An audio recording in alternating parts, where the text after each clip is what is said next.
বাসায় এই ১ প্যাকেটই নুডলস ছিল। তো আম্মু এই ১ প্যাকেট আমাদের ধরতে দিছিল না। বলতেছিল যে হুটহাট মেহমান আসলে তাদেরকে হুটহাট একটা নাস্তা বানিয়ে দেওয়া যাবে এই ১ প্যাকেট দিয়ে। কিন্তু বিকালবেলা হলেই তো নাস্তার একটা ক্রেভিং জাগে কিছু খাই।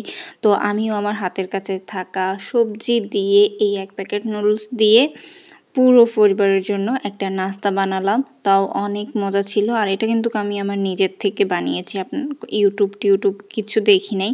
তো ১ম এ এখানে আমি পেঁয়াজ, মরিচ, তারপরে ধনিয়া পাতা কুচি করে নিয়েছি আর আলু, গাজর গ্রেটার দিয়ে গ্রেট করে নিয়েছি। দেন এখানে নরমালি হলুদ, মরিচ, তারপর হচ্ছে নুডলসের যে মসলা সেটা দিয়েছি। প্লাস হচ্ছে ধনিয়ার গুঁড়া দিয়েছি। আর নুডলসটাকে হচ্ছে সেদ্ধ করে দেন দিয়ে এবার ভালো করে মেখে নিয়েছি। মেখে এবার হচ্ছে একটু আটা দিয়েছি।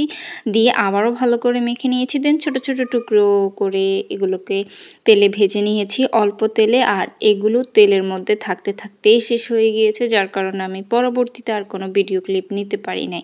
তো আপনারা চাইলে ঝটপট এই নাস্তাটা বাসায় বানিয়ে ট্রাই করতে পারেন। আল্লাহ হাফিজ।